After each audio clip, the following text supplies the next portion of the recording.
3 e gravando. Olá, sejam bem-vindos e bem-vindas a esse bate-papo.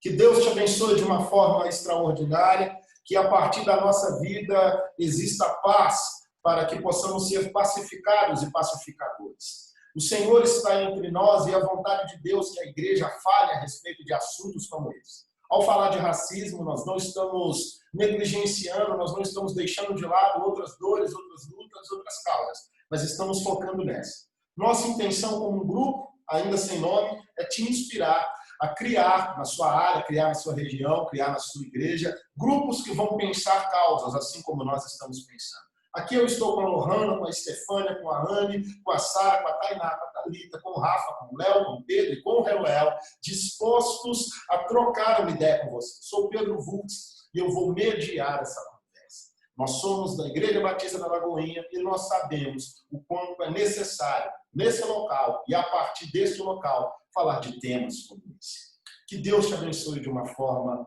poderosa, leve e suave. Nós vamos começar falando sobre racismo dentro da igreja. Nós criamos aqui uma pauta e o primeiro assunto é esse, racismo dentro da igreja. A gente não pode fugir desse tema. Nós sabemos que é real, nós sabemos que é constante, e nós sabemos que às vezes é velado, maquiado. Todo mundo aqui provavelmente já foi alvo daquilo que antes nós chamávamos de brincadeira sem graça. Mas não é brincadeira. Todo mundo foi alvo de algum tipo de olhar, de algum tipo de toque, de algum tipo de acusação. E é sobre isso que nós vamos falar, porque se nós não falarmos, isso não vai ser tratado. Muitas das vezes, esse movimento ele vem da parte de cima, vem da liderança. O líder brinca, o líder acusa, o líder pega um exemplo, o líder se acha na posição de zoar todo mundo.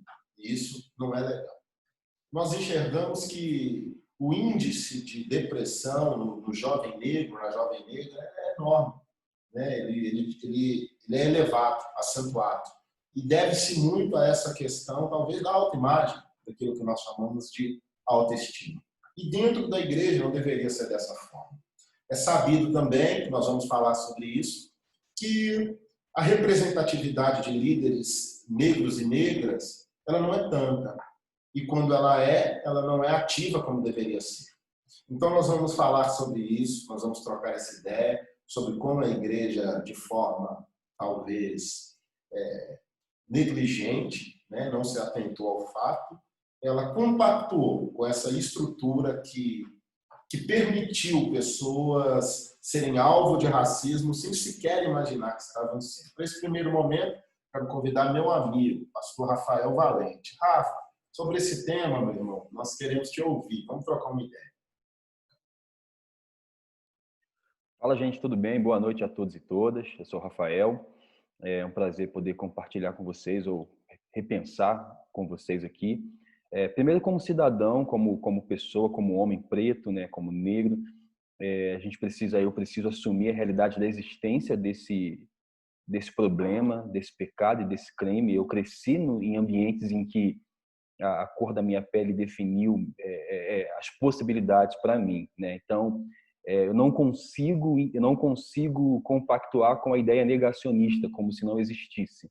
Então, quando eu penso igreja local, quando eu penso comunidade de fé, quando eu penso evangelho, eu penso na construção teológica, eu olho para a igreja como um recorte social. A igreja faz parte da sociedade, então ela revela um pouco do que a sociedade está vivendo, pregando e fazendo, Não é muito perceptível na construção da nossa fé a presença de pretos e pretas. Quando nós pensamos a fé cristã, não se tem muitos pensadores pretos. Claro que nós temos alguns, tipo Santo Agostinho, top, um dos maiores, Mas os demais pensadores nessa construção não tem muita participação do preto. Então, quando a gente fala sobre racismo, que para mim o racismo, por definição, é você qualificar uma etnia, uma raça, uma cor em detrimento às demais, Você favorece uma cor, uma raça, uma etnia em relação às demais. Quando eu penso nisso e eu olho para a igreja, eu acho que isso é muito real no nosso âmbito, e não falo isso como uma crítica destrutiva, e sim como a ideia de chamar a nossa atenção que nós somos um recorte social esse mal está presente no nosso meio. Nós podemos ver que falta representatividade, nós podemos ver que, por exemplo, eu como um pastor, como alguém que ensina, as palavras que eu uso não são comprometidas com essa justiça social de quê? De dar valor ao outro, de fazer do outro digno. Então, existe uma forma de ver o mundo que durante muito tempo, até hoje isso acontece, existe uma forma de ver o mundo que calou a voz do preto e da preta, então não há essa participação. Então existe tudo muito do que foi construído sem a participação dos meus antepassados, sem a minha participação, né? Então esse diálogo que a gente está começando aqui hoje é como se nós disséssemos que nós queremos tomar o nosso lugar, que existe um lugar que é nosso, que nós queremos não derrubar tudo que foi construído, nós queremos contribuir, nós queremos revisar, nós queremos participar também para que haja uma transformação dessa forma de ver o mundo, né? Porque quando se fala de racismo dentro da comunidade cristã, é inconcebível, porque não há como compactuar com uma prática que revela um ódio por Deus dentro de um ambiente onde se diz exaltar o nome desse Deus. Então, como cidadão, como pessoa, como homem, futuramente como pai, né, eu sofri isso como pessoa, eu sei que eu vou sofrer isso através dos meus filhos, né, eu tenho um pensamento otimista em relação a muitas coisas, mas eu acho que a gente está começando um trabalho, né, e o que me choca às vezes, talvez eu vou falar um montão de coisa aqui, mas o que me choca é que nós precisamos constantemente falar sobre isso nos nossos ambientes, independente do que aconteça nos países adversos, né? Nós não podemos ser conduzidos a falar sobre o lugar do preto e da preta só quando morre alguém em algum outro país. Nós não podemos olhar para as nossas comunidades, para os nossos congressos, conferências, e não ver a participação do preto e achar que isso é normal. Eu ouvi alguém dizendo que os pretos não participam muito porque eles estão engambelados, pastor Vux, com uma teologia negra, que é de uma vertente do marxismo cultural. Claro que não.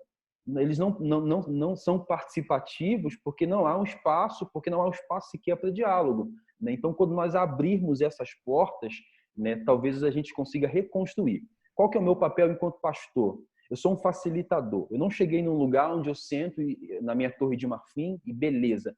Eu cheguei a um lugar, né, onde eu vou abrir portas para outras pessoas semelhantes a mim, para que elas consigam construir, né, o que nós, pretos e pretas, nós queremos é uma fé que conversa com a nossa história. É uma fé que passa no nosso gueto também. Nós não queremos viver mais um evangelho importado, né, que não dialoga com a nossa brasilidade, né? E eu poderia falar inúmeras coisas sobre a questão da brasilidade, a participação do preto, comunidade cristã enquanto recorte social, né? Acredito muito que a gente precisa revisar, né? Não é mimimi, não é ladainha, não é ressentimento, né? É evangelho. Eu tenho dito para mim mesmo que eu não estou militando contra o racismo. Quem milita contra o racismo é a cruz, o Cristo e a Bíblia. Eu só estou obedecendo e seguindo essa mesma realidade, né? Então, o racismo é real, ele desfigura pessoas, ele constrói em cima de bases falsas, né? E, sobretudo, excluindo a participação dos pretos e das pretas. É isso aí. muito válido, irmão, quando você traz essa ideia de que não é destruir algo, mas de retomar, de voltar a um local que, por várias questões, deixou de ser ocupado. O Pedro, certa vez, eu ouvi o pastor Rafa, numa live mesmo, onde ele disse que às vezes a gente descansa naquela ideia de que todos somos iguais. E que ao descansar nessa ideia, a gente não trabalha para ouvir, para conhecer, para sentir o outro e a outra. E acaba que aquela pessoa ocupa um local igual de outros. Não que aquela pessoa precise de algo especial, mas ela precisa ser tratada a partir da caminhada dela, a partir dos traumas, a partir das feridas ou a partir das vitórias. Quando o pastor Rafa fala que não existiu, em muitas decisões da construção da igreja moderna, a participação do preto e da preta, eu penso nisso. Eu penso nessa ideia de que achou-se, de que por não existir uma voz, estava normal, estavam de acordo e não foi necessário ouvir a voz, mas acreditar que a voz estava de acordo. Hoje, é claro que nós não estamos de acordo, irmão, e você é um camarada, você é um ser humano que está dentro da igreja e você sabe o quanto ficar calado é prejudicial, né, irmão? Sim, boa noite, Lux, boa noite, pessoal que está assistindo, né? Primeiro falar que estou muito honrado de estar aqui com tanta gente incrível debatendo sobre esse tema. Eu acho que é muito isso que você falou, né? A gente tem quando a gente fala na maioria das vezes sobre unidade na igreja, sobre união, muitas vezes a gente a gente leva para aquele lado que Deus nos chamou para unidade, mas também para uniformidade. Mas Deus nos chamou para unidade, não para uniformidade. Né? Nós somos um no corpo de Cristo, mas ainda assim como o pastor Rafa falou agora há pouco, nós temos a nossa história, temos as nossas raízes, as nossas peculiaridades, né? E acaba que muitas vezes na igreja a gente acaba apagando esses aspectos, né? E acaba levando tudo para o mesmo lado e esse silêncio ele acaba acontecendo. Eu até citei numa conversa que eu tive com a Sara durante essa semana, eu acho que esses momentos de abalo muito grande que acontecem, né, seja por uma tragédia, por uma notícia ruim, enfim, eles acabam revelando muita coisa, né? E aí eu estava conversando com a Sara essa semana e no começo desse ano, o Instituto Datafolha fez uma pesquisa, né, entre os cristãos evangélicos brasileiros, né? E aí, do número total de cristãos evangélicos brasileiros, 55% são negros, né? Ou se declaram negros ou pretos. Né? E aí eu fico me perguntando como que a igreja conseguiu, né, por tanto tempo, não dialogar com uma parcela, né, dessa comunidade de fé que equivale a mais de 50% do número total de cristãos evangélicos no Brasil. Então, assim, é realmente muito preocupante a gente perceber que nós chegamos nesse lugar, né, onde no contexto da Igreja do Brasil, mais de 50% da população é negra, é preta, mas ainda assim não se trata do racismo como um pecado ou como uma pauta relevante. Sim, sim. Essa questão do pecado, nós falamos aqui de uma posição, sou líder dos adolescentes da Lagoinha, e tem aqui um amigo pastor que pastoreia junto com a gente. Eu nunca ouvi, Léo, alguém no gabinete confessando o pecado de ser racista. Nunca chegou isso para mim, nunca chegou. Né? Eu não sei se chegou para você, nós atendemos muitas pessoas diariamente. E as confissões são outras, as confissões são diversas, elas são constantes. Mas não se assume que, por exemplo, deixou-se de sentar ao lado de alguém porque aquela pessoa era negra ou negra, que deixou de publicar uma foto porque aquela pessoa estava na foto, que deixou de convidar aquela pessoa. E nós sabemos que isso é verdade. Como pastor, Léo, você consegue falar sobre isso. A construção do pecado, nós falamos da construção do pecado porque foi construído uma espécie de pecado que ele até é diferente do pecado que é bíblico atualmente. Se nós pararmos para pensar, existe uma padronização, uma construção constante de alguns pecados que são bíblicos, sim, mas que eles se tornaram manipulados por algumas pessoas. Então, isso que o Pedro disse é muito sério. Não tratou-se a opressão, não tratou-se o racismo, não tratou-se o isolamento como um pecado. Como um pastor, você percebe isso? Alguém já te procurou para pensar que era racista?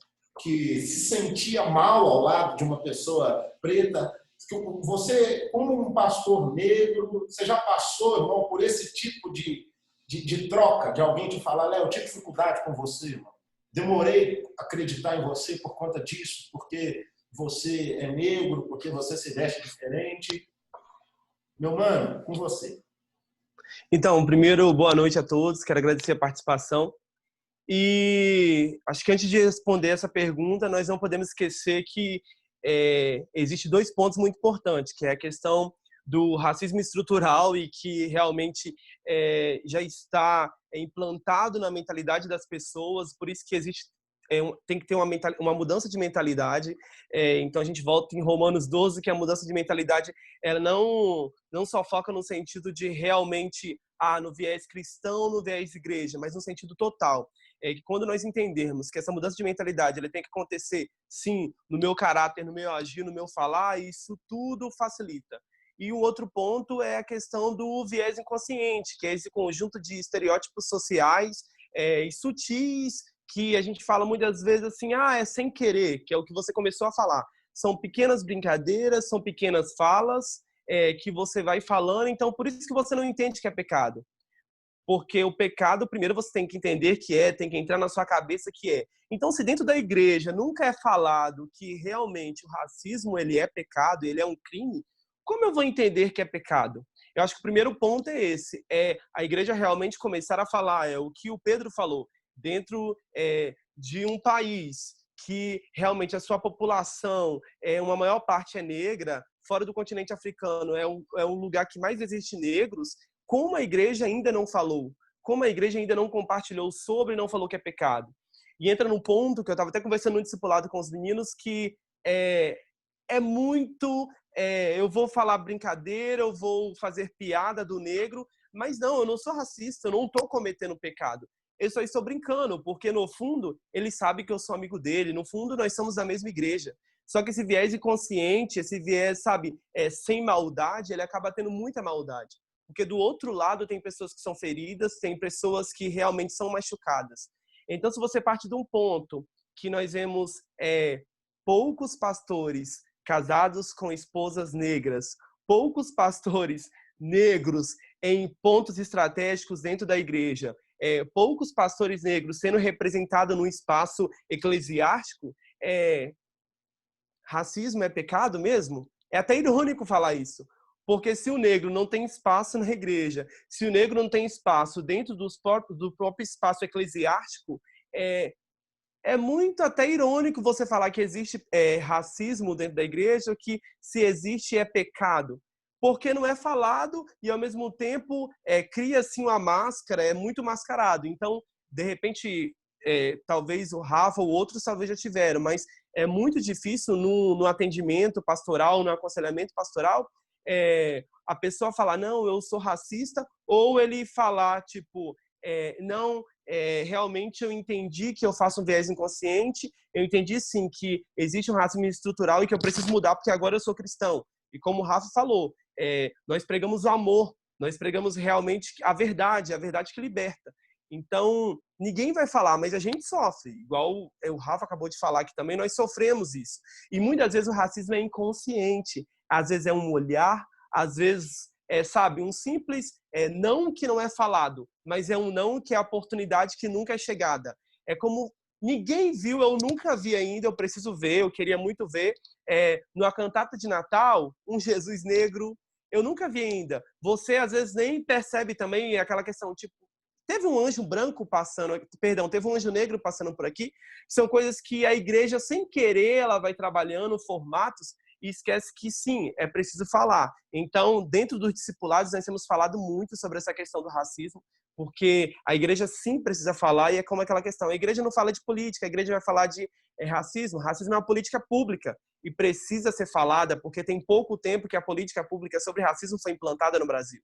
Então, é muito importante, sim, falar sobre, e é muito importante lembrar que, como pastor, como líder, você tem, sim, que compartilhar sobre esse assunto, e você também pode, sim, compartilhar as experiências que você passou, e, ao mesmo tempo, você também pode orientar os seus discípulos, orientar os seus líderes sobre isso, mesmo que aconteça ou não, é importante sim. Então, já passei várias vezes racismo na igreja e piadas horríveis, discursos horríveis, músicas horríveis que falava sobre, principalmente que para mim eu acho que é o cúmulo, que é o porquê o preto ele vai para a igreja para chamar o crente de irmão, sendo que na verdade quando Cristo entra em nossas vidas ele já faz nós sermos uma família.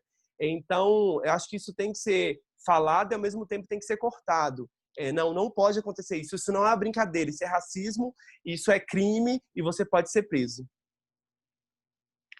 É importante nessa fala do Léo, Quando a gente olha para a comunidade, para a igreja, né, falando da igreja evangélica, a gente pensa, são dois âmbitos em que ela vai trabalhar ou perceber o racismo. Eu quero começar dizendo que é impossível que uma igreja pregue o evangelho de Jesus Cristo negligenciando o pecado do racismo, que também é um crime, né? A gente não fala sobre isso, existe uma inconsciência por causa de uma construção, que eu chamo de cosmovisão, não tem uma participação do preto, então é normal que a ovelha má seja a ovelha negra, é normal que os pastores ainda falem no púlpito denegrir, é normal muitas outras palavras do púlpito. Isso, além de ser uma política, ou é uma política, um debate de política pública, mas também é um debate do próprio evangelho, né? Porque se desconfigura, se torna alguém indigno, né? Se detona ou destrói a imagem de alguém, o evangelho ele é pregado para também transformar essa realidade. Então, o que mais me traz estranheza é porque se nós não falamos ou não trabalhamos a questão do racismo, da discriminação racial, qual que é o evangelho que nós estamos falando? Porque o evangelho, por si só, ele pede que nós falemos sobre isso.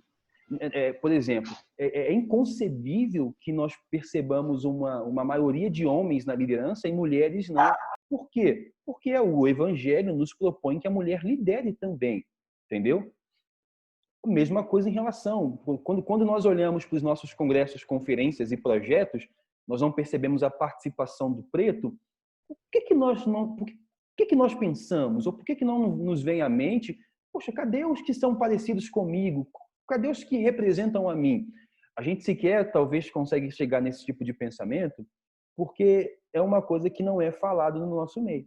Mas eu chamo a atenção de quem está participando com a gente, nos ouvindo, como que nós podemos garantir que nós estamos reproduzindo as palavras de Jesus, que é o nosso Salvador, que é o transformador das mentalidades, como que nós podemos garantir que estamos falando a mesma mensagem que Jesus, se o nosso compromisso não é com as mesmas pautas que eles estavam comprometidos, né? Muito antes de ser uma pauta política, é uma pauta do Evangelho, né? Se tem alguém menosprezado, destruído, desconfigurado em meio às nossas comunidades, né? A gente precisa se questionar. Às vezes não faz sentido para nós, né? Eu tenho percebido que falar sobre o racismo requer, eu já peço perdão pela minha fala, mas falar sobre o racismo requer um pouco de sentimento. E talvez nós não falamos sobre isso porque nas nossas comunidades nós sejamos muito mais número do que pessoas. E pessoas é que convidam pessoas a sentimento e a emoção. Nós não falamos de racismo de uma forma metodológica, falamos com emoção, com pessoas que estão sofrendo a dor do semelhante, a dor do outro, né? Então, existe uma necessidade de repensar as comunidades cristãs para que não somente o negro possa participar, mas para que nós possamos viver uma fé que nos convida a sentir, a nos emocionar com a história do nosso semelhante, apesar de ser uma história diferente da nossa. Então, nós precisamos voltar ou mergulhar nessa realidade. É isso aí.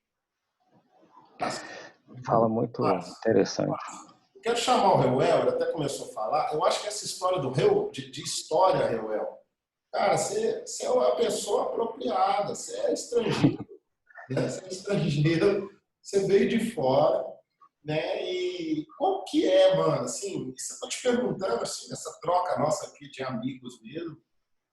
Mano, tipo assim, o fato de você ser africano, cara, já te gerou um preconceito maior do que o simples fato de ser preto, mano. Tipo, você é africano mesmo. Isso já te gerou mais treta do que o simples fato de você ser quem você é. Sim. Boa noite, Vux. Boa noite, os colegas aqui que estão debatendo com a gente, todo mundo que está assistindo. Sim. Na verdade, o estrangeiro como um todo no Brasil já sofre, já tem alguns problemas que eles sofrem, né? A gente tem, por exemplo, a questão da carteira de trabalho do brasileiro, tem a carteira de trabalho do estrangeiro. Existem locais realmente que só o fato de você falar que você é estrangeiro já tem um tratamento diferente.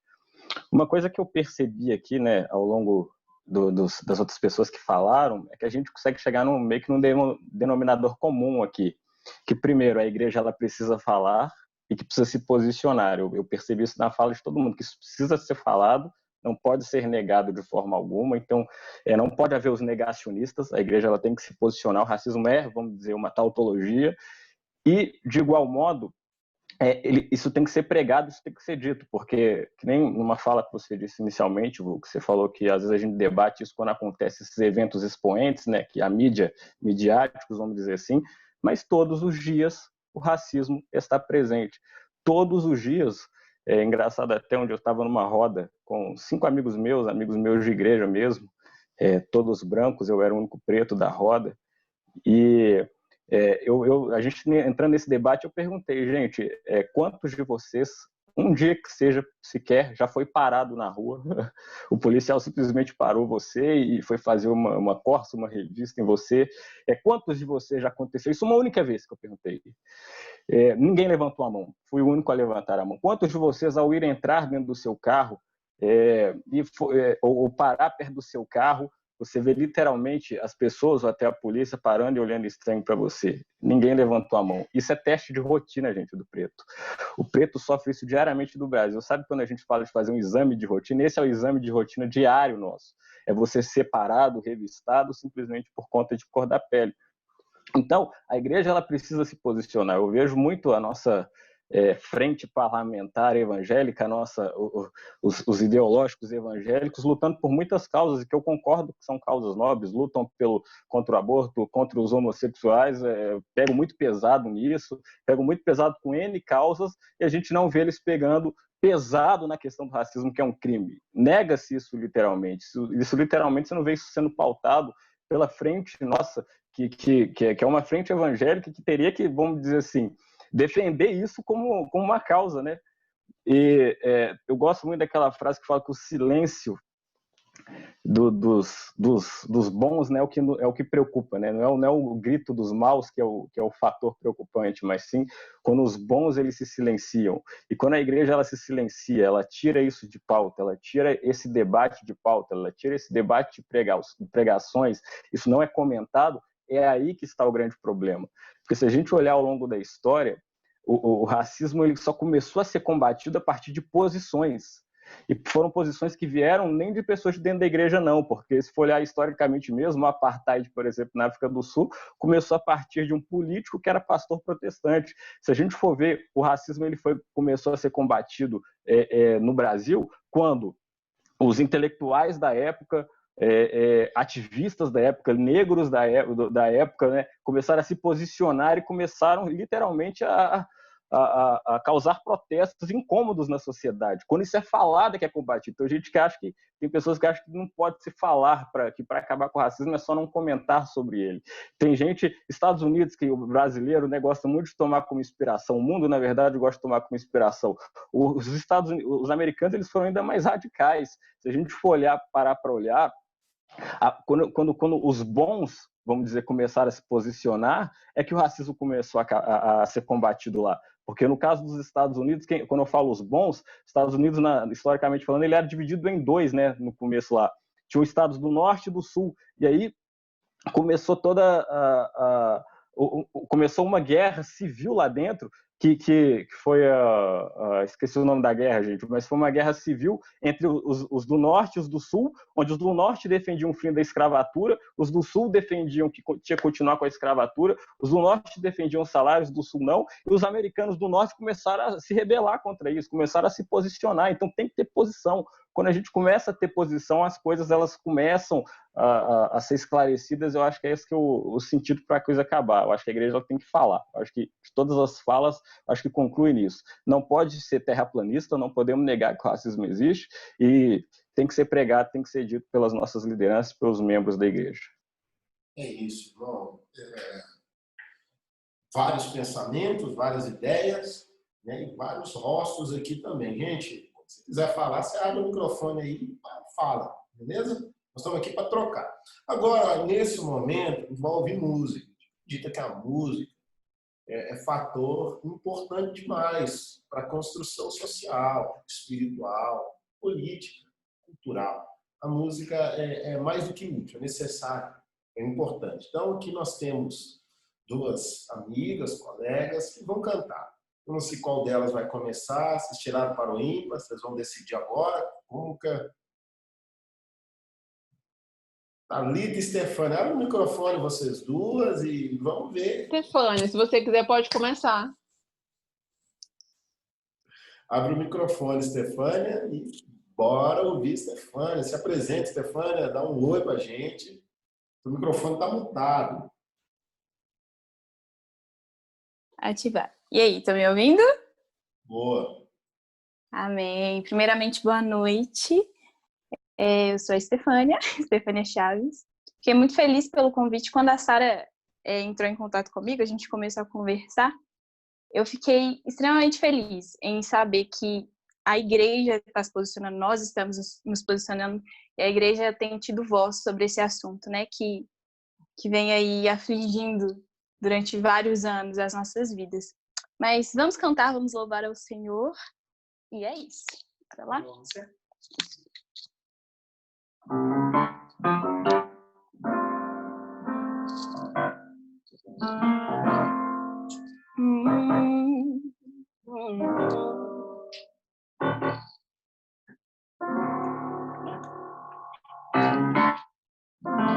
A forma que eu canto essa canção não altera o que tem no coração, oh não, para o meu Senhor. Minhas tatuagens, meu jeito de ser não espantam, não botam pra correr aqueles que querem a verdade. Eu já sei o que vai dizer, que eu sou diferente, pode crer. Só que dentro de mim existe um ser igual a você, igual a você, igual a você, que anda de terno e de gravata. Igual a você, que anda de carro magnata. Igual a você, que só faz compra no shopping da Barra. Igual a você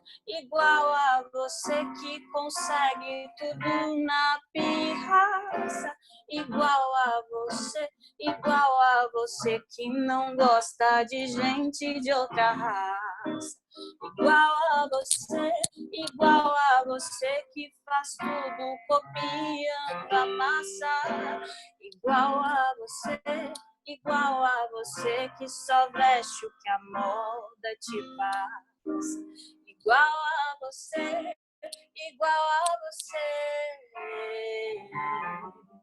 Quem condena meus dreads não sabe o valor que tem o rasta na mão do Senhor. Pra falar do amor, você que tem seu estilo, não vá se calar diante daquele que quer condenar, pois quem condena já está tão longe daquele que morreu pra dar a consciência que pode mudar, fazendo um homem amar outro ser. Igual a você, que anda de terno e de gravata. Igual a você, que anda de carro magnata. Igual a você, que só faz compra no shopping da Barra. Igual a você que consegue tudo na pirraça. Igual a você que não gosta de gente de outra raça. Igual a você que faz tudo copiando a massa. Igual a você que só veste o que a moda te passa. Igual a você, igual a você.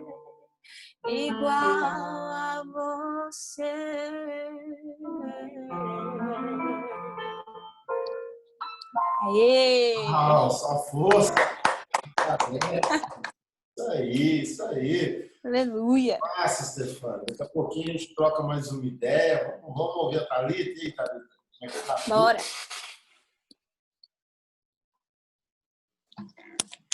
Oi, gente, boa noite. Eu sou Thalita Barreto, para quem não me conhece.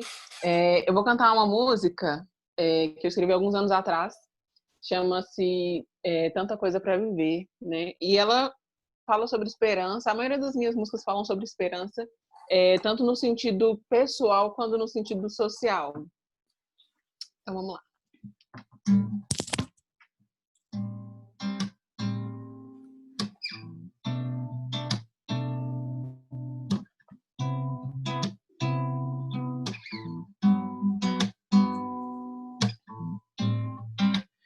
Sinto que por mais que eu corra, tanto faz, não me interessa, a hora pode vir.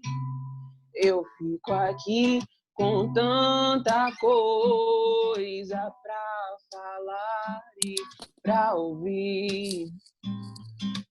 Onda de calor de primavera, vejo a tristeza que assola nossa era. A tua luz é quem me guia, quem me guia.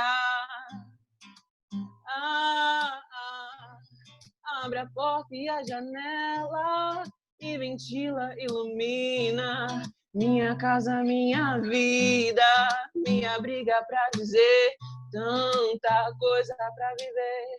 Eu tenho tanta coisa pra viver. Eu tenho tanta coisa pra viver.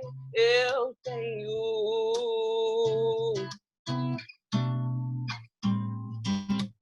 Procurando amor que não se acaba, tempo ou circunstância não separa e nada falta que não se apaga, noite e dia, noite ou dia, conseguir olhar além da vista, como numa casa que aguenta chuva ou ventania, estar em ti.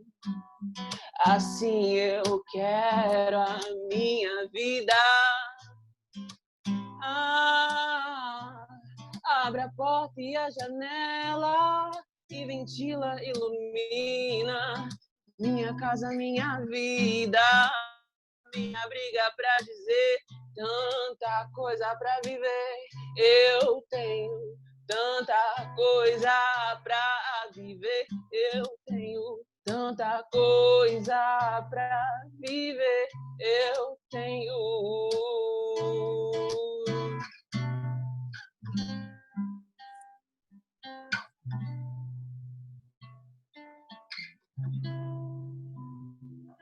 Que da hora, Thalita. É isso. Aplausos. Aplausos. É isso. É isso. As palmas mutadas mais reais. O que importa. Nós temos muitas coisas para viver e a música ajuda, né, Thalita? Estou com a ideia com você a respeito dessa importância que a música tem. Né? A música, ela não te olha para alguém que está cantando, mas a gente quer ser igual àquela pessoa. Eu falo, talvez, numa posição de um cara que curte rap, às vezes eu vejo um cara cantando rap, eu quero ter uma roupa igual, quero vestir igual, quero andar igual aquele cara, igual. Por outro lado, existe dentro das nossas igrejas esse olhar também, que vai em direção àquela que está cantando. E as pessoas querem ser igual a eles, querem viver igual, querem viajar para os mesmos lugares, querem comer nos mesmos restaurantes, eles querem dirigir os mesmos carros, querem ter os mesmos cabelos, querem ter os mesmos tênis, os mesmos celulares, os mesmos computadores, querem viver a vida daqueles e daquelas que eles estão vendo cantando. Essa cultura hoje que eles chamam de worship, né, que tem levado tantos e tantas a adotarem um estilo. Eu acho que isso se transformou, eles abrasileiraram aí o estilo de vida, né? O worshipeiro, worshipeira, parece que tem isso, se transformou num estilo de roupa, um estilo de comportamento. E aí vem você, Estefânia, né, entregando uma musicalidade brasileira, real, pessoal, e ao mesmo tempo muito plural. A importância de ter pessoas que são gente da gente, pessoas acessíveis, brasileiros, brasileiras, é muito importante para essa geração que tem tanta referência e quer viver a partir dessas referências. Como que você vê, Thalita, a importância da música, principalmente nesse olhar que a partir de não enxergar pretos e pretas cantando, na maioria das vezes, existem. Não estou falando que não existem, existem. Mas não são tantos, né, como deveriam ser, ou pelo menos nós não vemos tantos. E aí é a treta, sabe? São até tantos, mas nós não vemos tanto. E quando vê, talvez eles não lutem. Como é que a gente tem que viver lutando? É bom saber aqui, pessoal, abrindo parênteses, que um negro, ele tem, a partir da condição de ser negro e negra, ele pode lutar ou não lutar e está tudo certo. Beleza? Nós não estamos obrigando ninguém a lutar aqui. Isso, dentro do movimento, é entendível. Nós não vamos cobrar de alguém. Mas é claro que a gente espera que aquela pessoa, por ter sentido o que ela sentiu, ela reproduza outras vozes, sabe? Então, às vezes a gente vê ali, Estefânia, vê uma galera que parece que esqueceu de onde veio, sabe? Parece que tá lá, ok, essa pessoa foi alvo de racismo, foi alvo de preconceito, foi algo de porta fechada, mas, poxa, subiu, chegou, quase esqueceu. E acaba que ninguém quer ser também daquela forma, quer ser igual ao outro. Às vezes eu vejo alguém comentando, meu cabelo está igual daquela pessoa, minha roupa está igual daquela pessoa. E é outro estilo, outro clima, é outra vida. A importância da música para combater também essa estrutura, como o pastor Léo disse, é muito necessário, né, Thalita? Sim, com certeza, né? Porque a música, ela, ao mesmo tempo que ela reflete o nosso modo de pensar, o nosso modo de enxergar o mundo, ela também influencia na forma como a gente enxerga e se coloca no mundo, né? Já tem alguns anos, desde 2013 mais ou menos, que eu tenho buscado me conhecer melhor, conhecer mais a minha ancestralidade e estudar mais sobre a cultura afro, a música, a estética, a arte. E o que eu vejo, né, é que assim a igreja hoje, né, sempre na verdade, ela aceita o indivíduo negro, mas ela não aceita a cultura negra. Então, a cultura negra ela tende a ser cada vez mais demonizada nos espaços dentro da igreja. Então, assim, é muito importante a gente conhecer a nossa história, conhecer da onde que a gente veio. Há um tempo atrás eu estava lendo o Antigo Testamento, né, e estava refletindo sobre como que Deus, a cada geração, lembrava o povo de Israel de quem eles eram, de onde que eles vieram. Deus sempre, a cada geração está ali lembrando que ele é o Deus de Abraão, que tirou eles do Egito, tudo que Deus fez, e mostra para aquele povo que eles têm uma história, que eles não estão ali do nada. Eles têm um porquê de estar ali e tem um porquê de Deus ser o Deus deles. E eu fiz um paralelo, como foi importante para mim entender a minha ancestralidade, entender de onde eu vim, entender por que eu estou onde eu estou, o que significa ser negra no meu país e por que eu faço o tipo de música que eu faço. Isso para mim foi fundamental, para eu poder me entender no mundo, para eu poder questionar certas coisas que acontecem com propriedade e para eu poder conseguir também exercer a minha negritude, a minha ancestralidade de uma forma mais autêntica, né? E eu acho que a partir do estudo, a partir de entender a nossa história enquanto negros, enquanto igreja, entender que muitas vezes a própria igreja e próprios líderes usaram a Bíblia para justificar o racismo e o preconceito. Se a gente não entende isso, a gente fica alienado, a gente aceita tudo que vem de fora como sendo o verdadeiro, sendo correto. Um grande exemplo, né, é o estilo de música que mais está em vigor atualmente, que é o worship. Eu pessoalmente não tenho nada contra, mas quais são as origens do worship? Se a gente for pensar, se a gente for pesquisar, a gente vai ver que na linha do tempo, a música religiosa cristã, ela que a gente canta hoje, teve origem no gospel norte-americano, que foi um estilo musical que veio dos negros, desculpa, que veio a partir dos negros, que cantavam spirituals, que era um estilo que eles cantavam como música de trabalho nas fazendas de algodão. E era uma música para você aliviar a sua dor. Daí que foi se desenvolvendo o gospel, que foi se desenvolvendo até chegar no worship hoje, que é um estilo, infelizmente, embranquecido, onde a gente não se identifica tanto, onde são usados elementos que foram criados pela população negra, melismas, estilo de cantar, estilo de tocar, mas a gente não vê o indivíduo negro como protagonista nesses estilos, né? E eu tenho pensado muito sobre isso, em como construir e perpetuar uma cultura afro que louve ao meu Deus, que seja autêntica e que tenha a identidade do povo negro, que ainda louve a Deus sem perder a nossa identidade. Essa é uma reflexão que eu tenho feito dia após dia, que eu tenho tentado colocar nas minhas produções, tanto sonoras quanto visuais, e é o que eu mais tenho feito assim, nos últimos anos. Pô, muito, muito, muito massa. Que aula, Thalita. É bom saber, pessoal, que a Thalita fala desse lugar, de mulher negra, compositora, cantora, produtora, e ela estuda música. Ela não está falando ali de coisa que tipo, ela viu na Wikipédia. Não, ela está falando, é real. Quando a gente fala do espiritual, era tipo o negro e a negra cantando no campo de algodão, aliviando a dor, para que o Senhor, aquele que maltratava, não entendesse o que ele estava cantando, certo? Então, é bom entender que a origem do gospel passa por esse grito, passa por esse choro, passa por esse sangue derramado, e quando a gente canta outras coisas, também é negar nossas raízes. E negar as raízes, até onde a Bíblia nos lembra, também é pecado, certo? Também é pecado. Nós não estamos falando que todo mundo tem que cantar isso. E também é bom lembrar, assim como a Thalita disse, às vezes pode parecer que eles são contra o worship. De forma nenhuma. Não é isso que nós estamos falando. A gente não quer também que só tenha samba dentro da igreja, que só tenha rap dentro da igreja, que só tenha... Não é isso, não é esse o ponto, sabe? Talvez você esteja comentando isso agora, eu não vejo os comentários durante a transmissão, depois eu vou ver, ou não. A gente tem que fazer esse exercício também, né, para preservar o fígado. Eu já expliquei para meus amigos e amigas aqui. Talvez a gente veja, talvez não. Mas você pode nos chamar também, né, para conversar. A proposta não é essa. Não é, vamos colocar um termo aqui popular, não é tomar de assalto. É estar ao lado, certo? É estar ao lado. É equilibrar a parada. Eu queria fechar, para a gente partir para um outro tema, para o nosso momento decisivo. Eu queria trazer a Stefânia. Stefânia, você tem algo para complementar aí nessa fala da Thalita? Fica à vontade, a gente quer te ouvir. Só que o seu microfone está mutado. Não, está mutado.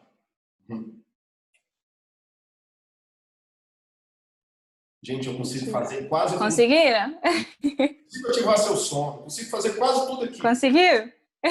E agora? Fica à vontade. Deu certo?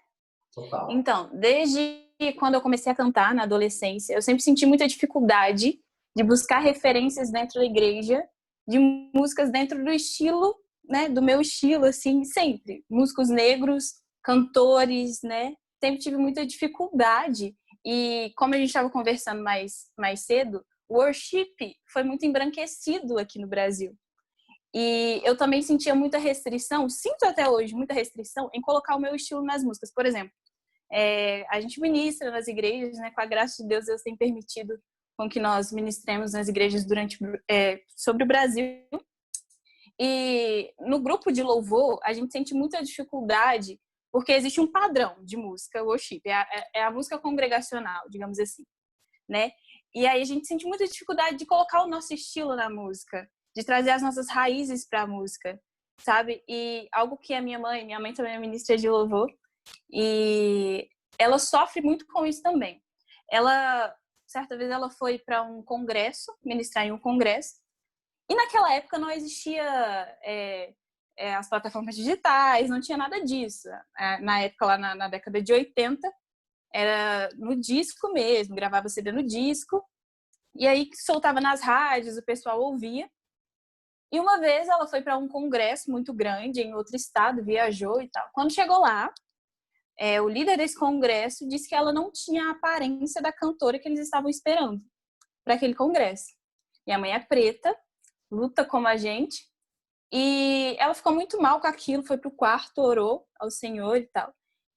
Só que Deus, ele não age segundo essas circunstâncias. Ele não vê essas circunstâncias. Eu creio que ele vê muito além disso, sabe?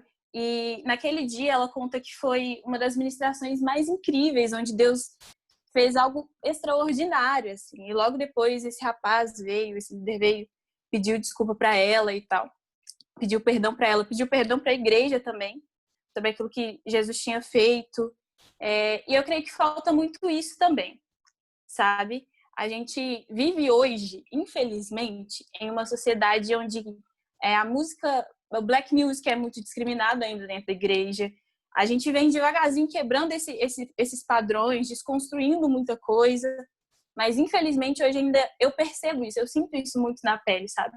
Às vezes quando eu tento colocar algo ali, não faz melisma não faz isso não, acho que isso não combina muito. A gente sofre muito com isso, ministrando nas igrejas. Existe um padrão, assim, sabe?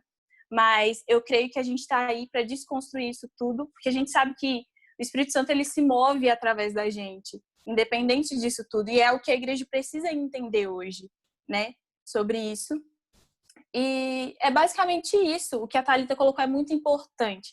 Eu acho que nós precisamos se conscientizar das nossas origens. Nós somos pretos, ministros de louvor, que somos pretos. Precisamos se conscientizar das nossas origens, pegar referências, ter referências. Eu sinto muita falta mesmo, assim. Graças a Deus, Deus tem colocado algumas pessoas no nosso caminho, tem nos ajudado e a gente tem conseguido pegar as referências, mas ainda falta, sabe? Falta bastante, assim, pra gente caminhar em relação a isso. Mas é isso que a Thalita mesmo colocou, a gente procurar saber mais as nossas origens, entender e desconstruir toda essa imagem de worship embranquecido, né? O que a gente estava discutindo aqui, desse worship embranquecido. Existem outras vertentes, existem outros paralelos. A gente precisa, sim, ter mais voz, ter mais oportunidade. No grupo de louvor é muito difícil a gente ver ministros de louvor negros. Eu falo dentro das igrejas mesmo, nos grupos das igrejas mesmo. É muito difícil a gente ver. E por falta de oportunidades também, sabe? Da voz. Tem muita gente que, além de talento, são homens de Deus, são mulheres de Deus, sabe? E que, infelizmente, por causa do racismo, sim, dentro das igrejas, fecham-se as portas, fecham-se as oportunidades e ministros saem frustrados, saem machucados dentro das igrejas, né? Muitos desviam e vão para outros caminhos que talvez sejam mais fáceis. A luta do ministro negro dentro da igreja é uma luta muito grande mesmo, assim. Eu tive a oportunidade de conversar com algumas pessoas que, infelizmente, não estão mais na igreja, que eram ministros de louvor e que enfrentam essa dificuldade sobre o racismo mesmo dentro das igrejas e de não ter oportunidade, de passar por situações constrangedoras, situações extremamente constrangedoras em cima do púlpito, fora do púlpito. Então, assim, que acabaram desanimando na caminhada com a fé. Assim. Então, a igreja ela precisa falar, sim, sobre o racismo, precisa, sim, conscientizar as pessoas, porque é um pecado tanto quanto o outro, é relevante tanto quanto outros assuntos que nós pregamos. Assim, eu não me lembro de ter escutado, são poucos os pregadores que eu já ouvi falar sobre racismo, combater isso mesmo, trazer como ensino nas igrejas, trazer como ensino para os nossos corações, sabe? Eu creio que Deus ele tem muita coisa para falar sobre isso, aos nossos corações. E eu acho que as igrejas têm retido muito em relação a isso, sabe? E é algo que não deveria. Então, para dar mais voz, para dar mais oportunidade, eu creio sim que é algo extremamente necessário para nós. Sim, sim, sim. É bom pensarmos nisso, é bom entendermos que a gente tem uma história, a gente quer chegar em um local Sim. comum, né? A gente quer chegar em um lugar comum. Pessoal, a gente vai partir para o fim aqui da nossa troca, da nossa pauta final, aí vamos abrir para as meninas, enfim, algumas, a maioria, a Sara, a Tainá, a Ana, a Ana, eles nem falaram aí. Então, de agora para frente, nós temos mais 18 minutos para finalizar a nossa troca, né? E nós estamos aqui para ouvi-las e também, para caso a gente tenha alguma dúvida, né? passar para vocês. Nesse momento a gente quer falar do papel, né, e da vida da mulher negra, da mulher em geral dentro da igreja. Aqui a Lohana, que é psicóloga, ela vai também trazer essa condição de como o psicológico tem que estar forte, como a gente tem que trabalhar, de como é importante, né, ter uma saúde mental para lidar com esses temas. Então, não sei, talvez a Anne quer iniciar aí a troca, ou a Tainá, ou a própria Lohana, vocês ficam à vontade. E na medida que a gente tiver alguma dúvida, o Rafa, o Léo, o Pedro, a gente chama vocês, mas a troca agora é com vocês. Se vocês quiserem abrir o microfone e ir conversando, de boaça, tá? Ixi, vai ter a papo agora, hein, gente? Quem começa? Deixa eu começar, só para puxar o gancho, né, do que a gente conversou até aqui. Eu acredito muito na questão da identificação, sabe? Eu creio que nós, seres humanos, e eu me coloco nisso, no sentido de a gente se identificar. O ser humano, ele gosta dessa identificar, essa representação, né? Olhar para onde que eu estou, se é na comunidade de fé, se é na faculdade, aonde que eu estou, eu ter alguém que eu posso colocar como exemplo, como identificação. E quando as meninas falavam, os meninos falavam, eu vejo isso e eu fui lembrando um pouco da minha história também, sabe? Desse processo de se identificar. Porque eu falo assim, até conversei isso com a Tainá, né? No dia que a gente fez a live, eu falei, Tainá, essa questão que, assim, eu sempre lutei muito, sabe? Pela minha vida, assim, de tudo, das minhas conquistas. Eu sempre lutei muito. E a falta, às vezes, de ter uma identificação, de pensar assim, nossa, eu quero ser igual a essa pessoa. E talvez essa questão de ser negra, você tá entendendo? Eu vejo, por exemplo, e aí a gente sai um pouco do campo da igreja, eu vou para minha área do jornalismo, por exemplo, aquela jornalista Maju, ela é um exemplo para mim. Ela é uma mulher que eu me inspiro muito, no sentido dessa luta, dessa garra, é você não ter ninguém, às vezes, como exemplo, como alguém que te representa, mas correu atrás, sabe? Foi atrás disso. E eu falo dos meus processos também. Por exemplo, a questão do cabelo é algo que eu fui me conhecendo e eu falei, por que eu sempre quis o cabelo liso? Porque eram os exemplos que eu tinha. Eram as pessoas que eu me identificava. Então, meu cabelo era liso. Tem problema você ter cabelo liso? De forma nenhuma, você é aquilo que você quer. Mas no sentido de não ter essas pessoas para representar. Quando eu fui me descobrindo, eu fui amadurecendo, eu fui crescendo, eu falei, opa, a Sara não é assim. Isso não faz parte da Sara. A Sara precisa de passar por esse processo aí de transição dela se conhecer. E eu lembro que quando eu cortei meu cabelo pela primeira vez, né, que deixei natural, eu falei, essa é a Sara. Eu olhei no espelho e falei, essa sou eu. Deixa eu fazer um adendo, que eu acho que ainda talvez você tenha passado aí, tenha precisado passar por duas transições, né? Quando você fala desse não ver um igual, né? É porque passou-se a ser visto o cacheado. Isso. Mas o crespo ainda assim era renegado. Então, assim, você pode ser cacheado, mas crespo não dá. Então, você tem que fazer pelo menos um relaxamento. E aí eu fui ver o quanto que as pessoas tá aí muito intrínseco a questão do racismo, que quando eu passei por esse processo, não foi uma, não foi duas, não foi três, falou, mas você vai passar por isso mesmo? Você vai ficar com esse cabelo mesmo? Porque é o padrão que sempre foi estabelecido, um pouco que o Léo tocou nessa questão do racismo estrutural. Então, eu vejo, gente, que graças a Deus por esse bate-papo, muito obrigada por tudo, gente, vocês terem aceitado, né, ter participado desse bate-papo, porque eu creio que é o começo, como o Vux falou no início, você que está nos assistindo, você pode ser voz aonde você está para criar essa representatividade para outras pessoas, né? Hoje, o menino que fez a nossa arte de divulgação, ele falou assim, muito obrigada, quase chorando, ele falou assim, muito obrigada, porque eu já sofri racismo dentro da igreja e eu sou ferido por essas questões racistas. Muito obrigada por serem voz. Então, eu creio nisso, sabe, gente? Nesse processo, nessa mudança que nós estamos passando por igreja, que nós vamos alcançar cada vez mais para realmente, sabe, o negro se posicionar e realmente ter essa mudança de mentalidade. Então, eu creio muito nisso, assim, pegando esse gancho que a gente conversou até aqui. Eu acho que falar sobre racismo é falar sobre identidade, né? Falar muito sobre a nossa identidade. Em uma dessas conversas que eu tive com a Sara, eu tinha comentado com ela a dificuldade que eu tive de me identificar como mulher negra. Porque é muito difícil. Tipo assim, quem olha de fora acha que é muito simples. Eu sou negra. básico. Mas foi um processo muito, muito difícil. Primeiro porque eu cresci num ambiente onde eu fui cercada de pessoas brancas, né? Escola, igreja. Eu sempre estive rodeada, então todos os meus amigos, eles eram brancos. Eu poderia contar em uma mão os amigos negros que eu tinha. Então, quando eu tinha uma questão sobre identidade, sobre autoestima, era totalmente diferente da minha amiga, que era branca, loira, dos olhos claros. Então, eu sempre tive muita dificuldade nesse quesito da igreja, de encontrar esse lugar de poder abrir essas questões de racismo que eu passava na escola, ou até mesmo na igreja, de preconceitos no sentido do meu cabelo, no processo de aceitação do meu cabelo, nessa questão do relaxamento também, porque o cabelo crespo é diferente e o cabelo cacheado é muito mais aceito.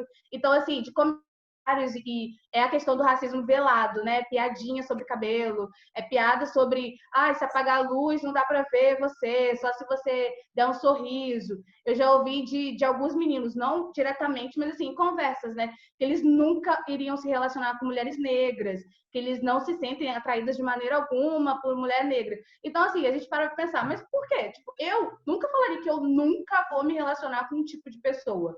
Então, a gente tem que buscar entender, como igreja mesmo, aonde que isso está, qual é a raiz da questão, aonde que isso está enraizado para que a gente possa tratar. Não falar sobre o assunto e fingir que não existe, não vai resolver. Sempre no Dia da Consciência Negra, as pessoas colocam um vídeo de Morgan Freeman falando sobre não falar sobre racismo. E, gente, não falar sobre racismo não vai fazer que se resolva. É a mesma coisa se você tiver uma doença. Se você tiver com o coronavírus, por exemplo, se você não falar sobre ele, você não vai ser curado da doença.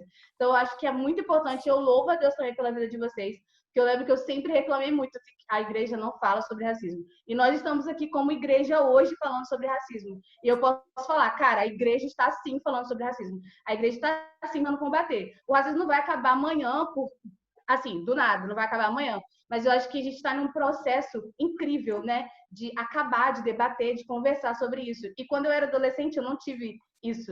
Eu não tinha pastores, não tinha pessoas para me ouvir e para conversar. Era sempre dito como, isso é mimimi, ou não, isso é coisa de militância. Até hoje tem gente que fala, mas isso é coisa de militância. Não, não é militância, foi o que a Rafa falou, isso é algo bíblico. A Bíblia fala sobre isso, e a gente tem que sim falar sobre isso, porque eu acredito que se Jesus estivesse aqui hoje, ele estaria abordando esse assunto também.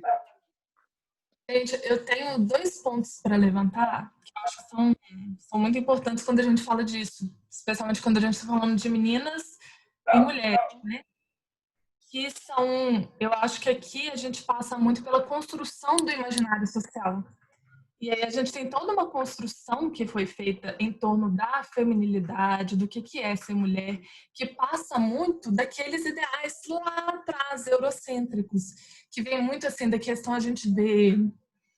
Eu sou designer, para quem não sabe, então assim, todo um background de história da arte, história do design, a gente estuda isso profundamente, de como lá atrás, em 1800, 1700, o ideal de beleza da mulher era a mulher muito clara, era a mulher que tinha as mãos muito delicadas, branquinhas, exatamente, porque aquilo demonstrava que ela era uma mulher dedicada ao lar, dedicada à família, então ela não tinha essa preocupação que a mulher preta lá atrás, que era a mulher escravizada, de se preocupar com o sustento, com o trabalho, de ter o trabalho manual, braçal. E isso a gente vê que isso se arrasta até hoje, dentro da nossa história, da história do Brasil, né? Dentro do Brasil isso foi muito forte. A gente vê principalmente assim, ali próximo à abolição da escravatura, que, né, foi, se a gente for analisar, assim, sinceramente, foi de certa forma um engodo, porque foi o último país da América Latina que trouxe essas pautas, a gente vê que isso não teve uma evolução correta, né? A gente não tratou isso da forma adequada. Então, essas coisas vieram no imaginário. Eu sei porque hoje, por exemplo, Tainá, hoje mais cedo, quando a gente estava conversando, né? Tainá falou do afrobege, que é considerado o moreno mais claro que eu, no caso, sou um exemplo ótimo aqui. A minha questão com assumir, poxa, sou negra, sou preta, sou morena, é uma questão assim, que vem de anos. Por quê? Porque dentro do meu imaginário lá atrás, especialmente dentro da construção social que foi feita, dentro da minha família, dentro da minha socialização, dentro da escola, veio a partir disso, de, poxa, mas você é morena, porque assim, sua família, seu pai é branco, sua mãe é preta, sabe, você ainda é moreninha. Eu ainda tive um viés que foi o do cabelo, né? que eu tinha, pela infância toda, eu tive o cabelo liso e depois meu cabelo cacheou. E eu vi, inclusive, essa quebra de como as pessoas me tratavam diferente. É completamente diferente, né? A gente percebe que existe um peso muito maior exatamente porque o crespo é tratado de forma diferente, é demonizado também de muitas formas. Quantas vezes a gente já não ouviu, inclusive em púlpitos, né? Eu já vi igrejas menores que têm uma tradição diferente, que inclusive assim, o crespo era uma maldição. Isso eu já vi sendo falado em igrejas do interior. Então é algo que é muito complexo e que está na nossa história há muito tempo. E vem assim, se a gente não resolver isso desde lá a raiz, a gente não consegue cortar isso, né? E é uma história assim que vem do imaginário cultural, do social, passa pela igreja, o nosso ideal vem todo disso, sabe? A gente adotou aquela postura do Jesus branco europeu, que a gente sabe que não existe etnicamente falando. E assim, por outro lado, o segundo ponto que eu queria trazer é realmente essa questão da representatividade. A gente vê isso muito com adolescente, né? Para a gente que trabalha há muito tempo com adolescente, eu tenho um caso que foi algo que me moveu muito, que foi um adolescente que me viu pregando e falando sobre a minha história, como eu fui entendendo essas coisas, e ela falou. Hoje ela é uma líder entre nós, mas lá atrás, acho que isso tem 4 anos mais ou menos, que eu ministrei, ela falou, Anne, aquilo foi importante demais para mim, porque eu entendi que eu também podia ser, que assim, eu também podia assumir o meu cabelo, que eu também podia assumir quem eu era, e que eu também podia acreditar que eu tenho potencial. E quando a gente fala de feminilidade, da postura da mulher dentro da igreja, a gente acaba caindo muito nessa questão sobre o estético. E esquece que a autoestima é a construção de caráter, né? De tudo que a pessoa é. Então, a autoestima da mulher negra geralmente é muito mais fragilizada exatamente porque não tem essa confiança de, poxa, eu posso chegar onde eu quiser. Porque cadê os exemplos? Por onde eles andam, né? Como que eu acredito mesmo nisso se eu não estou vendo? Anne, e você levantou um ponto muito importante, né? Sobre cortar pela raiz. Infelizmente, a gente não consegue cortar o racismo pela raiz. Mas a gente pode evitar que ele cresça para a nossa próxima geração. E é algo que eu fico me perguntando, como eu vou criar os meus filhos? E se eu tiver uma filha mulher? E se ela vier preta? Como eu vou saber lidar com isso? Como eu vou aplicar isso à minha filha? Preparar ela para o mundo? Porque é uma realidade que existe. Nós somos mulheres pretas, nós temos 2 lutas diferentes, mas que pra gente chega em conjunto. A primeira coisa que a pessoa vê é mulher e é preta. São 2 coisas ali que a gente precisa lutar, sabe? E dentro da igreja também não é diferente, gente, não é. A gente que ministra, principalmente nessas igrejas do interior e nas igrejas mais tradicionais, que ainda tem esse tabu em relação à mulher, né? Da mulher se posicionar, a mulher estar na frente, etc. A gente luta também contra isso, sabe? E é o que eu fico pensando. E a nossa psicóloga, acho que pode falar melhor sobre isso, instruir as nossas crianças, a importância de ter também esse ensino em relação ao racismo com as nossas crianças na igreja também é muito importante para que elas cresçam ali também se conscientizando, entendendo sobre tudo isso, né? Eu acho interessante, né, que a gente pense na sociedade como uma pirâmide, né, dentro desse aspecto. Existem várias pirâmides que podem representar, mas se a gente pensar numa pirâmide social, a gente vai encontrar aqui no topo o homem branco, em seguida a gente vai encontrar a mulher branca, depois a gente vai encontrar a mulher negra e, por último, o homem negro, né? Assim, em qualquer instância, se você chega, né, para se reportar a um lugar, você vai procurar um homem branco, não tem um homem branco, uma mulher branca, sabe assim? É muito claro isso, né? Mas eu fico pensando como que a gente diz, né, muito facilmente, eu vou dizer assim, enquanto branca, né, não, mas você precisa lutar contra o racismo, você que é negro, assim, você precisa se posicionar e você vai mostrar que você é tão capaz quanto o outro o dia que você estudar e que se você se formar e que você ocupar um grande cargo, sabe assim? Como se você devesse simplesmente ignorar todos os fatores que perpassam a formação da sociedade, do homem e da mulher negra, porque você precisa mostrar que você é capaz, porque você precisa mostrar que você chega lá tanto quanto. E ninguém está dizendo, né, que a pessoa negra ela tem incapacidade, né? Não é essa a questão. A questão é que a gente precisa entender que a gente parte de pontos diferentes. E é aí que está a questão, né?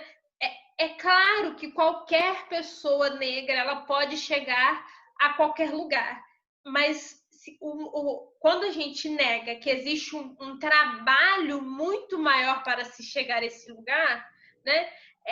Aí é a grande questão, porque eu acho que uma das grandes sacadas, né? Uma das grandes questões dessa luta é de fazer o branco perceber que não é incapacidade, é um trajeto muito mais trabalhoso, é um trajeto muito mais pedregoso, né? Assim, as minhas dificuldades enquanto uma mulher branca de renda baixa, né?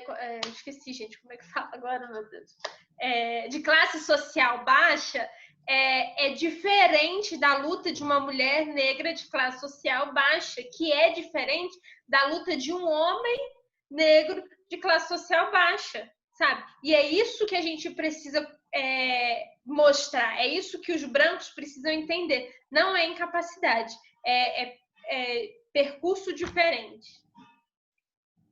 Entende? E eu acho que nisso o nosso papel, enquanto sociedade mesmo, é equipar essas crianças para que cresçam nisso, mas é equipar o branquinho lá para que não veja a diferença dessa forma pejorativa. Entende? Eu não tenho que ensinar. O meu marido, né, não é branco igual eu, então a gente não sabe como é que os nossos filhos vão nascer aí, porventura eles existam, mas não é eu ensinar a minha filha de pelinha escura que ela precisa se impor. Se eu tiver um filho branco, eu ensinar ele que ele precisa respeitar, independente da cor. Eu dar uma boneca preta, né? Eu mostrar esse Jesus que é negro. É isso que a gente precisa fazer, é levantar essas referências que existem, né? Elas só não são vistas. Na minha faculdade eu tive mais de 63 professores, eu estudei na PUC. Eu tive uma professora negra e ela era professora substituta.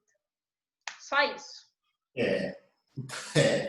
Pesado. Estatística pesada. Nós estamos caminhando para o fim, fluiu massa, né? A gente planejou legal e fluiu da hora, a gente está quase dentro do horário que a gente preveu, imaginou, da hora. Nosso primeiro momento aqui é identificar onde cada uma pode falar mais tempo, talvez em outro episódio, outro programa, uma roda de conversa. Nós vamos deixar também a rede social de todo mundo para você chamar, para trocar uma ideia. Nós estamos também presencialmente, quando possível, dispostos a trocar uma ideia com você, tomar um café, tomar um chá, tomar um suco, trocar uma ideia mesmo, né? E queria saber isso, meus manos, Reuel, Léo, Rafa, Pedro, vocês têm algo para perguntar para as nossas irmãs aí, para elas responderem e a gente caminhar para o fim. Vux, pode falar? Claro. O que a Lohana falou me chamou muita atenção, acho que nem era em si uma pergunta, sobre a questão até da própria pirâmide, né, da sociedade, e que até coloca o homem em si, o homem negro, ele até fica um pouco mais embaixo mesmo, dentro da pirâmide, porque realmente é triste você ver dentro do nosso país, onde tem tantos negros, você vê que realmente o próprio Estatuto de Igualdade Social, que vem em 2010. Aí você vê lá na frente, 2012, que está tão próximo, surge as cotas, que não dá benefício só para o negro, mas dá benefício para quem não tem condições financeiras. Então é muito triste você ver também que até o próprio negro ele tem dificuldade de ser um professor, de ser um advogado, e dentro disso é o negro tanto homem quanto mulher. Então, por mais que a gente ainda não queira falar, tipo, você tem que lutar. No fundo, a gente tem que fazer, no fundo tá lá dentro, é meio que inconsciente nosso. Não, nós temos que lutar. porque é difícil mesmo conseguir um lugar, é difícil estar na faculdade, porque por mais que você entre numa faculdade de cotas, e hoje realmente, principalmente exemplo no Cefet, que eu participei do processo de cotas, eles veem muito seus traços e tal, é muito difícil você se manter dentro de uma faculdade, porque ainda assim tem suas desigualdades. Então imagina, tipo, no lugar de vocês, as mulheres, ela tem que estudar, ela tem que dar conta às vezes de vender vários bombons, de ainda, de repente, estudar para um cálculo, para fisiologia, para anatomia, uma coisa louca, e ouvir ainda piadas e conseguir seguir em frente entendendo quem ela é, que é o que vocês falaram, entender quem ela é. Porque a Tainá, ela sempre fala, eu acho muito legal, Deus, ele não, porque a gente fala bem assim, aquela coisa de discurso bem que todo mundo fala, não, mas eu não olho a sua cor, mas e Tainá sempre fala, não, mas Deus, ele olha a nossa cor, Deus, ele olha como nós somos. Então não tem como falar, não, mas eu não estou olhando a sua cor. Não, tem que olhar, e nós somos pretos, sim, nós somos negros, sim, e isso é importante ver. Então, eu valorizo mesmo o esforço de vocês como mulheres, de realmente cada vez mais estar sendo relevante dentro da sociedade e valorizando quem vocês são, valorizando a identidade de vocês, porque, por sinal, cada fala também fere a identidade de vocês. Então, assim, eu quero parabenizar muito vocês por causa disso, e eu estou muito orgulhoso também de estar nesse momento aqui. Deixa eu fazer só 2 comentários finais, rapidão. Eu acho super que a gente precisa de um momento só para falar de cota, universidade e empregabilidade do negro. Já pode ser assim, né? Uma sugestão para o próximo encontro.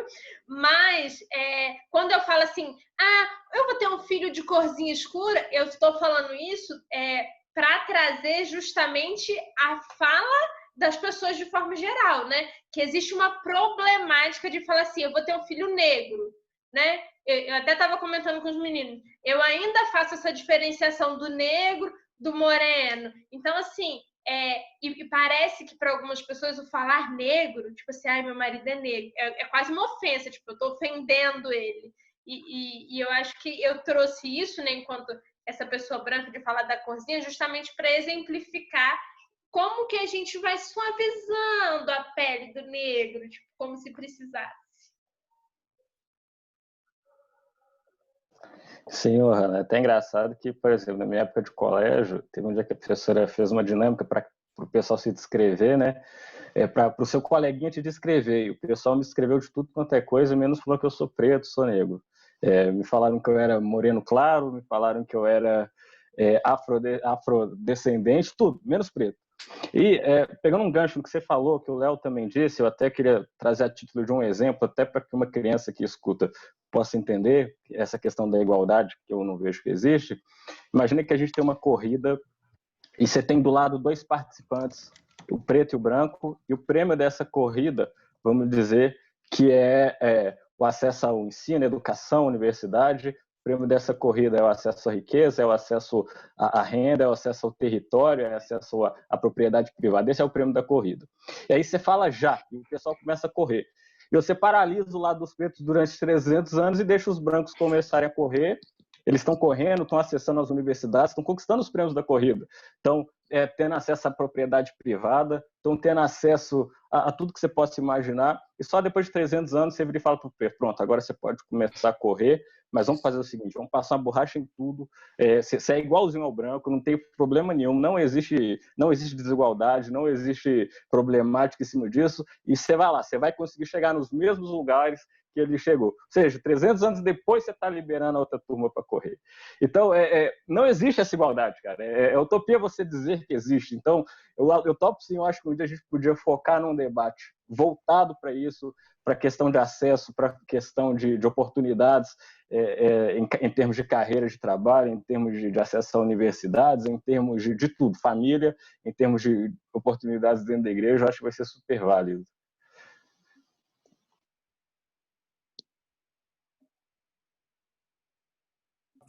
Eu estava com o microfone mutado aqui porque estava só na de ouvir, beleza? Aprendendo. Pessoal, então é isso. Nós vamos ficando por aqui, certo? Sexta-feira que vem, permitindo Deus, outra live rolando. Foram dados vários temas aqui. Hoje nós estamos aqui para que você nos conheça. Provavelmente pode ter mais pessoas na próxima live, pode ter menos, não sei como vai ser. mas o Senhor está no controle disso tudo. Pessoal, esteja orando pelas nossas vidas, certo? Esteja nos acompanhando aí nas redes. A gente tenta, de uma forma legal, né, conscientizar as pessoas. Ninguém aqui tem a palavra final de nada, ninguém aqui quer ditar regra de nada, ninguém aqui quer dominar o jogo. Pelo contrário, a gente quer ficar de boa, tranquila, e te agradecendo. Eu quero agradecer a Lohana, a Anne, a Tainá, a Thalita, Stefânia, Pedro, a Sara, o Rafa, o Reuel e o Léo. Quero agradecer a Igreja Batista da Lagoinha por ter nos permitido estar aqui. É uma satisfação continuar caminhando com vocês, meus amigos e minhas amigas. Nós tínhamos muito mais para falar, temos muito mais para falar, mas hoje esse é o episódio piloto que fica por aqui. Nós vamos mandar tchau e que Deus te abençoe. Manda tchau aí, pessoal. Tchau, pessoal. Tchau, gente. Top! Tchau, Até a galera. próxima. Valeu, gente. Tchau!